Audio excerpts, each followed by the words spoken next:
Here's Trey. All right, let's go over our core values. I am destined. I am effective. I am strong. I am teachable. I am intelligent. I am noble. I am yours, Lord.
I win! Why are you still running? Why are you running so slowly?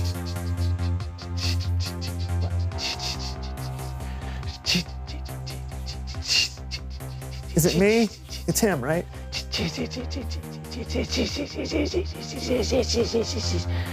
I already won!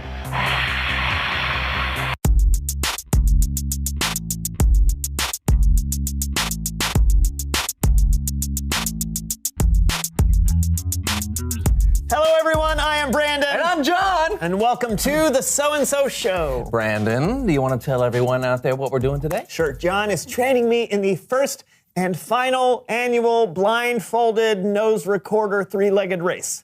So, it's pretty much what it sounds like. Brandon and I are entered into a 3-mile race, tied together at the leg, blindfolded, while playing the nose recorder. Yes, but I've never played the nose recorder before. Hey, no fear, my friend. I will be here to guide you every step along the way. Okay, why don't you give them a little taste of your musical prowess? Well, I shall. There we are.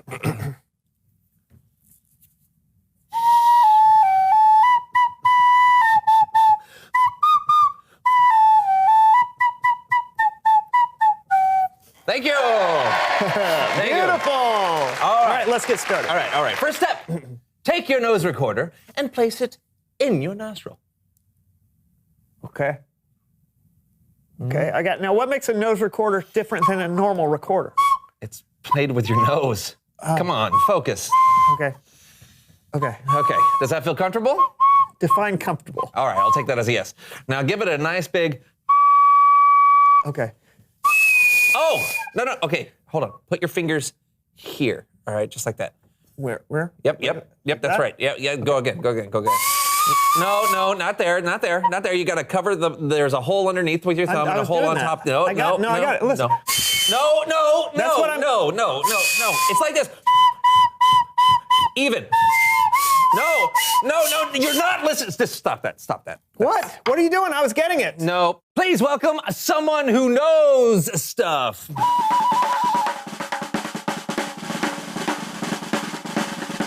Hey, Hans, welcome back, man. Okay, so we know who he is, but just in case, why don't you tell them who you are and what you know? Hello. Guten Tag. My name is Hans Decibel.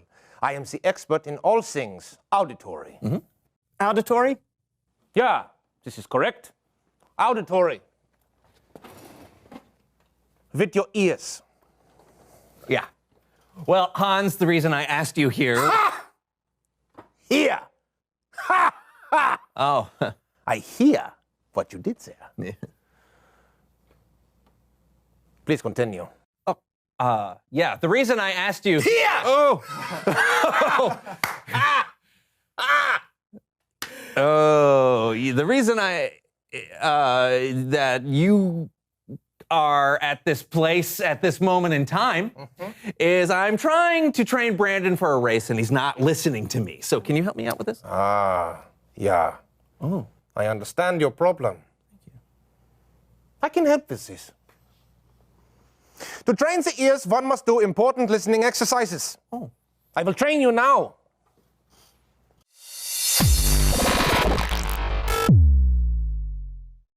Deine first exercise will involve me saying a sentence. Und you must repeat it after me. Oh, that sounds easy enough. While wearing headphones, playing white noise in your ears. Oh, wow. Yeah, wow. There are many distractions in our world. We must train our ears to hear through the noise. And yes, you at home can play as well. Listen carefully and see if you can hear what are the words I say. Headphones on! Oh, headphones on. Please.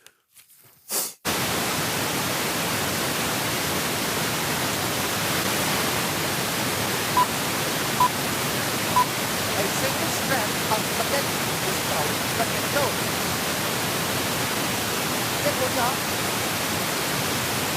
Sehr gut. Do you know what I said, Brand? I don't think so, but I'll try. A famous friend of spaghetti has spaghettos. Nein. No. Jan? A famous chunk of spaghetti was found in the snow. Nein. Also wrong. The sentence was, a single strand of spaghetti is called spaghetto. Oh, You were so close. I was. Nein, not close at all. For our next training exercise, I will play an audio recording of 3 completely different words being said at the exact same time. Ah, all right, bring it on. do it. Headphones on, Okay. please. Connected to that. Are you ready? Yeah. Let us begin. Basketball. No, can we? Yeah, can you play it again? Yeah, I can do this.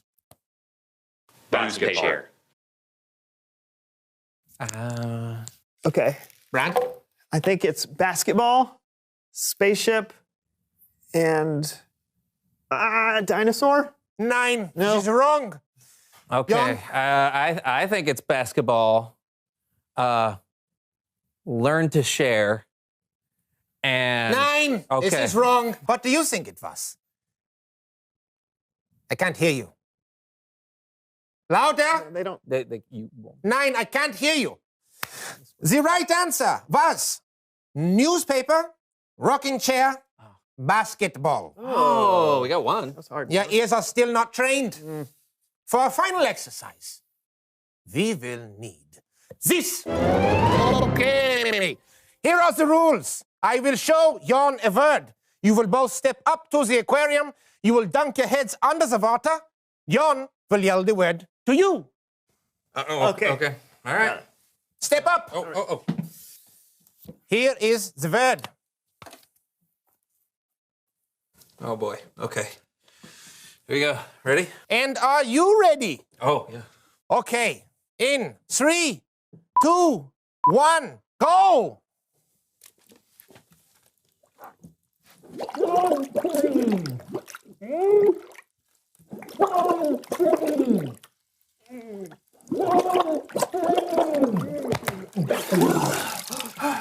Was it sunscreen? Yeah!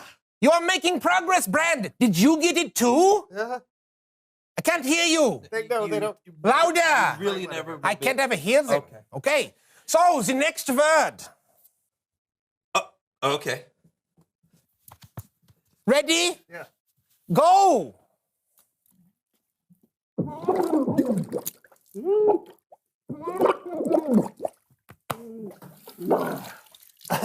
Is it pineapple? Oh. 9. What was The it? answer is platypus. Oh, platypus. Okay. Yeah. That's a hard one. But good job on the first one. Thank you. Did you get that one? Platypus? I still can't hear them. That's all right. That's all right. Okay. The final clue. Okay. Okay. Okay, ready? Yeah. Sehr gut. Go!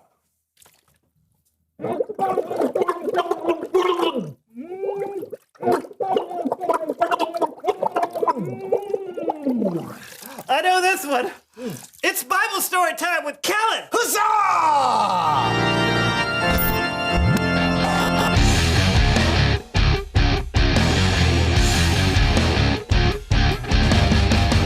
Hey, Kellen. Fellas, Got a story for us today? sure do. One of Jesus' disciples, Matthew, wrote down a famous sermon Jesus gave that we know today as the Sermon on the Mount. Now, the Sermon on the Mount had a lot of famous quotes from Jesus.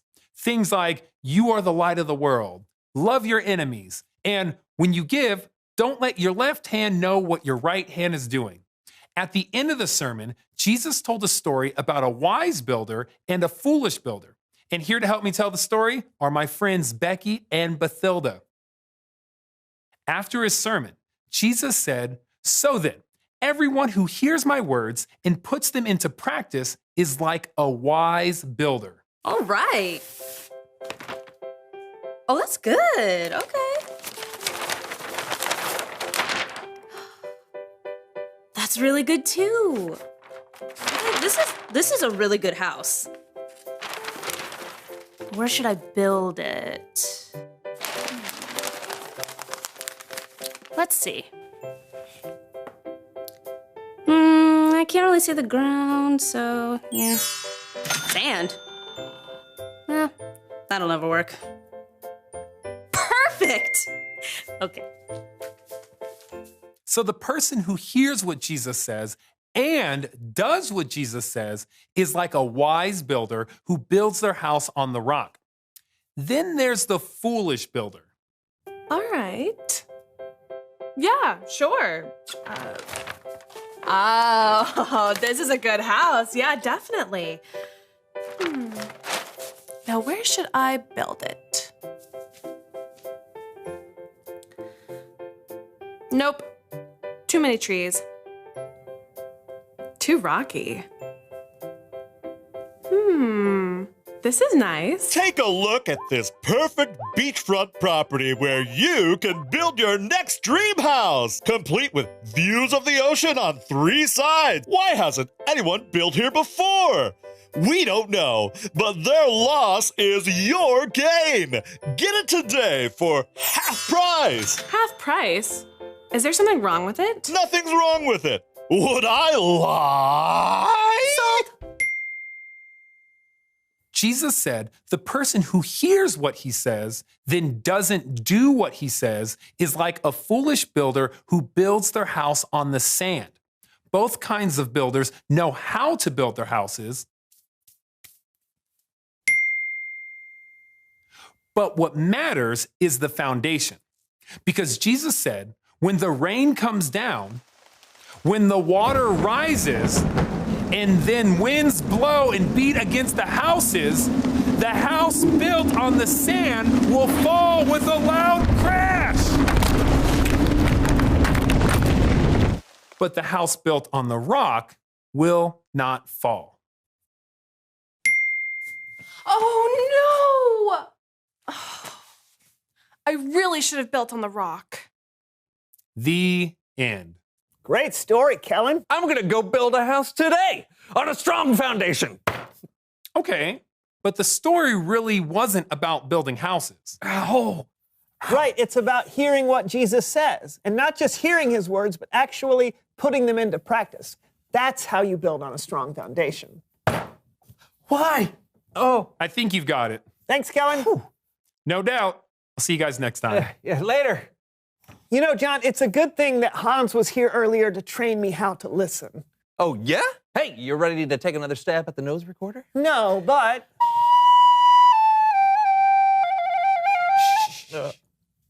What are you? if I'm going to do what God says, first I have to hear him, right? Right, but I'm not sure that's how it works. Oh, how does it work? Like this. Reveal the question. Oh, how can you hear from God? Yeah, can you hear God speak to you out loud in a deep, booming voice? Or maybe you hear God when you read the Bible. The Bible has all kinds of wisdom and words from God. Or maybe you hear God through a teacher or a friend or through nature. Yeah. Or... I think there are a lot of ways that you can hear from God. Yeah, so talk about it with each other. How can you hear from God? And we'll see you next time on the So and So Show. Bye. This sweet song, oh, that's how it goes, oh, oh, that sweet no solo, it sounds so sweet, oh, so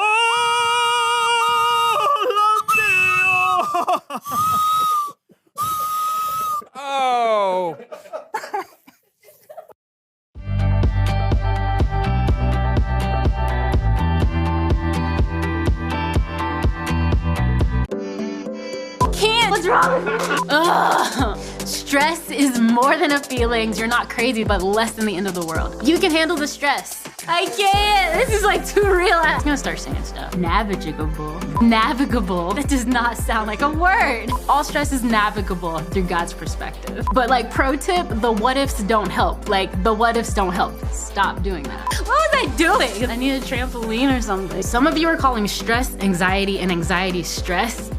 Not the same thing. We'll clear it all up. We're gonna see what happens. Here we go. What's up, guys? My name is Leslie. Today we're talking about stress, and I bet you probably know a thing or two about it. Did you get that? I just fell off. Stress is that feeling of kind of worry that comes over you. Just a pressure that you can't get rid of. It's like this overwhelming. You feel just powerless. Something that's so overpowering, I can't think of anything else. Where your heart is racing. I feel like no one really understands it, but that's where I really need to talk about it. Where am I gonna be after college, or what I'm gonna do in my life? Being compared to people, like the idea of failing, I have to be super perfect, and I have to look nice. Speaking in front of crowds. maybe the social aspect of being 18. And the choices, you need to make the right ones, and sometimes it's hard. Things like soccer give me stress because it's really hard to make sure that you're playing good and having a varsity spot. Definitely school, my grades. Try to keep up with grades, try to do good on tests. The pressure and just the workload. I don't really know what college I want to go to yet. College is a big one. Probably school, work, and then family life. My dad, he gives me a lot of stress because I don't have a good relationship with him. My mom just went through a really rough year with alcohol. Anytime it's around us, it just really makes me anxious that she won't fall into the same loop. Not being in control. Feeling like I have no control of the situation that I'm in. All of the social media. I realized that most of my friends have 1,000 followers. It builds up, if I don't have this many likes, what if she doesn't want to talk to me anymore? Just feeling like you're not good enough, figuring out what I have to wear every day. What stresses me out is when you go to McDonald's and get some chicken nuggets and they short you on the sauce. I get a lot of stress in school. Oh, this person said something about you. And then it all turns into this big giant ball of drama that I really don't like dealing with. But you short me on the sauce, it's not that serious. I will really get mad, give me my sauce. It is imperative that I get my sauce. Well, first I cry because I'm an emotional person. I deal with it multiple ways, whether it just be listening to music and unwinding. I take a deep breath. Reading my Bible, that helps a lot. Talking to God about my stress, no matter how small it might be, He still cares. I let it out, and then I pray about it, and then I read my Bible, and I'm like, okay, I need to stop stressing about this because God has me. Definitely journaling. It feels like a huge weight has been lifted off your shoulders. I usually go talk to my closest friends about it and see what their opinion is on it. And I'll talk to my mom. Not everything's gonna be perfect, so you're just gonna have some obstacles. You gotta just figure out how can you fix it or deal with it. Not everything is gonna go the way you want it to. You always have somebody there to talk to. And there's a reason behind everything that He has for you. Realize that it's gonna be okay and that He has you in His hands. Okay, stress. I know what it's like. Trust me, when we decided that we were gonna do a message on stress, I was like, pick me, because high school was the most stressful time of my life. No joke. You don't know me, but we're about to get real close. So, where do we even start? 4 years, 3 minutes. I was sickly.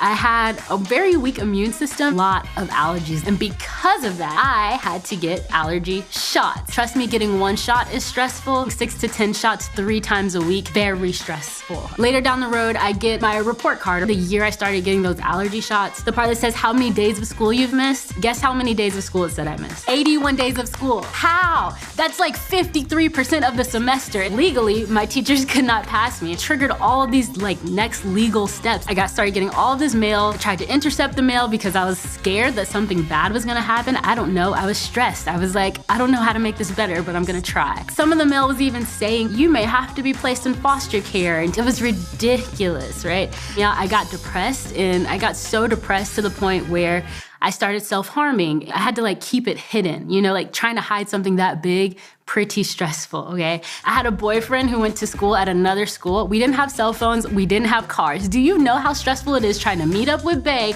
with no cell phone or no car, okay? So that was stressful. There was an incident at school where I was sexually assaulted in the bathroom. That was stressful. And then having to tell adults, that was even more stressful because it's like her word against mine, all kinds of craziness. And then just the normal things, AP classes. I was in soccer. I played in 2 orchestras.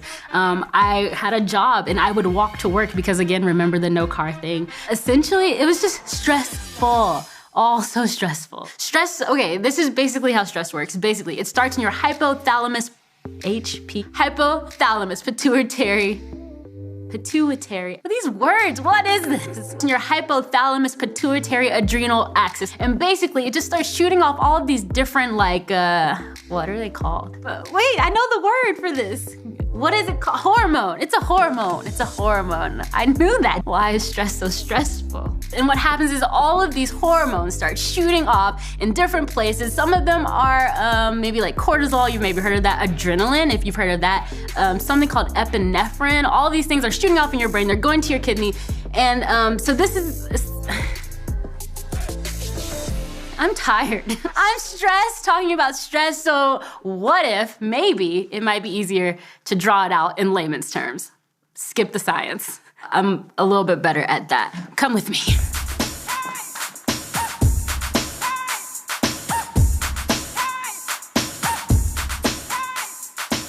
Okay, so 3 things you need to know about stress. Number 1. Stress and anxiety are not the same thing. They're totally related, but not the same thing. The Anxiety and Depression Association of America explains it this way. Stress is a response to a threat in a situation. Anxiety is a reaction to that stress. Put it this way. Say you're sitting in Algebra 2, minding your own negative b plus minus square root all over 2a, whatever kind of business, and out of nowhere, a lion jumps on your desk and tries to eat you. Safe to say that you are probably stressed. Okay, now say the next day and all weekend and every day after that, you can't bring yourself to go near that classroom and you can't focus because you keep replaying the lion jumping on your desk in your mind and you are more than stressed out. At this point, that's more like anxiety. Got it? Okay, time out. I need to go back to the studio. I need to say something really important to them really quickly. Stress and anxiety are related, but they are not the same thing. Being stressed out does not mean that you have anxiety. Anxiety is actually a mental health disorder and it should be diagnosed by a professional. It's not your fault. If you're dealing with anxiety, it just means that your brain is processing the world in a different way and you should really talk to an adult or someone who could help you. We just want to be really clear about that. Stress and anxiety are different and you should seek the help that you need if you're dealing with anxiety. All right, number 2, the second thing you need to know about stress is that there are 4 main types of stress. The first type is called a crisis or a catastrophe. It's like a tornado or a war. The second type is a major life event. This can be a good thing or a bad thing, like graduation or moving or maybe even divorce. Then there's also the daily hassles, the ones we probably deal with every day. Again, these can be good things or bad things. Things like homework or grades or changing friend groups, parents arguing, or even sickness like I had. The fourth type is called ambient. It's a kind of stress we don't really think about because we just live with it, but things like the political climate or a war or pollution. All right, and the third thing you should know about stress is this. Stress affects your body big time. It affects your brain, it affects your heart, it affects your whole stomach and digestive system. In your brain, it causes fewer connections, and over time, your brain actually shrinks in size. And it's so exhausting for your brain to deal with stress that it lowers your ability to make really good decisions. Also, it affects your heart. If your heart was literally racing all the time, just think about it. It's just not a good thing. It raises your blood pressure, it changes how your blood vessels work, it constricts the flow, and things happen like heart attacks. There actually used to be this thing called the broken heart syndrome, which when you were so stressed out because of a broken heart, that too could lead to a heart attack. And lastly, it affects your digestive system, right? Stress uses so much energy that your brain starts sending this message that you need more energy. And so your stomach receives that message and it makes you crave things that give you quick bursts of energy, like sugary things and carb things, and all of that leads to weight gain. It also attacks your immune system, which makes you more susceptible to disease and slower to heal. Your brain is so attached to your stomach that it actually causes you to be more likely to feel heartburn. Stress ultimately disturbs the contractions that move food through your guts, and so you end up having things like diarrhea or irritable bowel syndrome. Let's not talk about it. We'll just say that you are full of stress. So you've got all of this stuff happening inside of your body, in your brain and in your heart and in your digestive system. And at the same time, on the inside, you're kind of self-talking and saying like, okay, I just got to get through today. Even though I just can't right now, even though I have all of this stuff on my plate, I just got to get through today, just got to get through today. You end up saying things like, I have nowhere to turn, or it feels like the walls are closing in. All of these things that are saying like, everything is pressing down on you. Do you know where the word stress comes from? The word stress comes from this old Latin word that basically meant drawn tight. If that's not the most accurate way to explain how we feel when we're stressed out. But I found this scripture that changed a lot for me. Not just that God cares about you being stressed, and he totally does, but what he does for us when we're stressed. It says this: when hard pressed, I cried out to the Lord, and he brought me into a spacious place. Listen, a drawn tight life is the opposite of the kind of life that God came to give us. He came to set us free. He came so that we could live abundantly and in the fullness of joy. If we're really looking for peace, we have to get out of our heads and into God's presence. When we trade our thoughts for his thoughts, the one whose thoughts and ways are so much higher than ours, he can then bring us into a spacious place. He can push the walls down. He can give us the peace that we need. Do you want to know why it doesn't work when we look to ourselves to relieve our stress, when we look to ourselves for peace? It's simple. It's basically because peace is not the absence of stress or the absence of conflict. True peace is taking what is broken and restoring it to wholeness. God is the only one who can actually do that. That's why we can't do it on our own. That's why it's not just a head game of, oh, I don't want to feel stressed right now, so I'm not stressed. But it's really about turning to God. You know, when we get out of our heads and get into God's presence, then we can have true peace. So anyway, the question is how? How do we get this peace? You know, like a lot of times as a Christian, it is so frustrating because sometimes you're like, God, for once, I would just like a straightforward answer. Tell me exactly what to do. And then it still is like, well, take 2 turtle doves and take them to your mother's house. And then this is not one of those times. It literally tells you exactly how to get peace. Literally. All right, it says this. Always be joyful in the Lord. I say it again, rejoice. Let everyone see that you are considerate in all you do. Remember, the Lord is coming soon. Don't worry about anything. Instead, pray about everything. Tell God what you need and thank him for what he has done. Then you will experience God's peace, which exceeds anything that we can understand. His peace will guard your heart and your mind as you live in Christ Jesus. The most practical thing that you can do when you are dealing with stress is to talk to the one who cares the most and can do the most about it. It's about getting out of our head and into the presence of God. Stress is more than a feeling, yes, but it is less than the end of the world. Stress is a chance to let God be God. So I just need to tell you something, one thing. You're okay, and it's going to be okay. Peace is possible with God. Like if you don't get anything else from this, I need you to understand that peace is possible. If you're in over your head and you're feeling stressed out and you're feeling like everything is caving in, remember God can bring you into a spacious place. Peace is possible. And if you're sitting in your chair right now thinking, but is it really though? Is it really possible? I need you to talk to someone.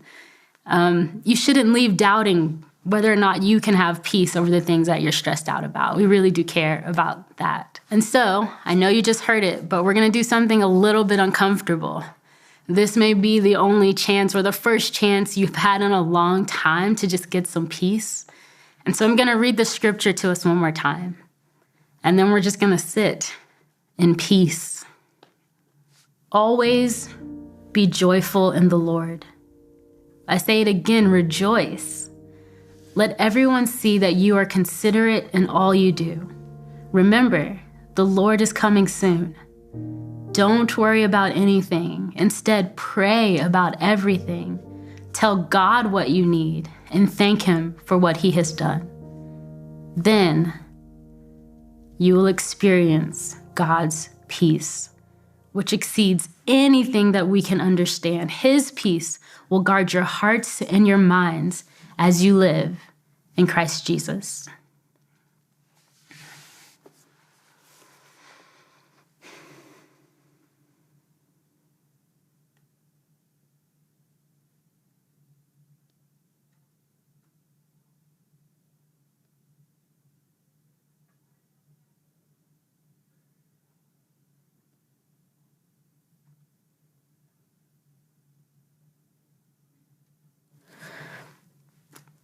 Peace is possible when we get out of our heads and into God's presence. Have a good week.